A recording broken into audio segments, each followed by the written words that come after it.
Humiling ang kampo ni Cassandra Leong ng temporary restraining order laban sa mga komite ng Senado at Kamara sa gitna ng pamimilit umano ng mga ito na sagutin ang kanilang mga tanong kahit pwede umanong tanggihan. Nakatutok si Joseph Moro. Sa Korte Suprema na humihingi ng saklolo si Cassandra Leong, isa sa mga umuling sangkot sa operasyon ng Pogo sa Porac, Pampanga na nagigisa ngayon sa Senado at Kamara.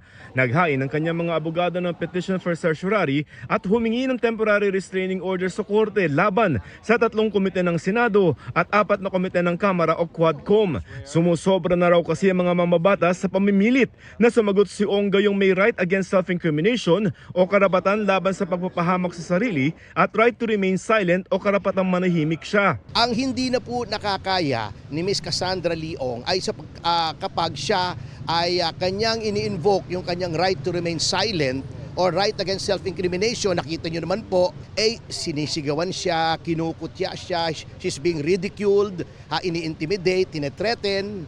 May mga very insulting words na sinasabi po sa kanya. Kayo naman po mismo ang mga saksi nito.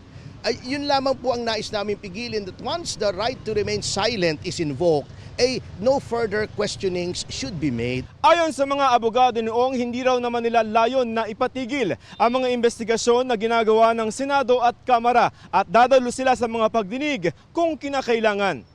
Sinampahan na ng reklamang money laundering si Ong kasama si dating Bambantarlac Mayor Alice Guo. Kaugnay naman sa qualified human trafficking, hindi pa raw nakikita ni Topacio ang detalye ng reklamo.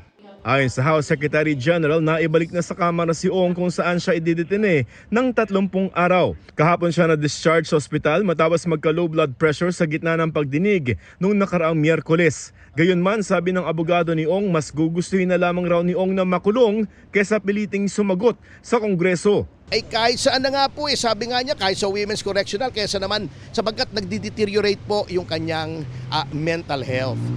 Ayon kay Congressman Dan Fernandez na nag-iimbestiga kay Ong sa Kamara, hindi raw magagamit ni Ong ang karapatang manahimik bagaman pwede niyang i-invoke ang right against self-incrimination depende sa tanong. Pero paano daw ito gagawin kung hindi pa naman niya alam ang itatanong sa kanya? Sabi naman ni Senador Risa Ontiveros, hindi pa nila natatanggap ang petisyon pero nananalig sila na papanigan ng Korte Suprema ang kapangyarihan ng Senado na mag-issue ng subpoena at magpa-contempt. Para sa GMA Integrated News, Joseph Morong, nakatutok 24 oras.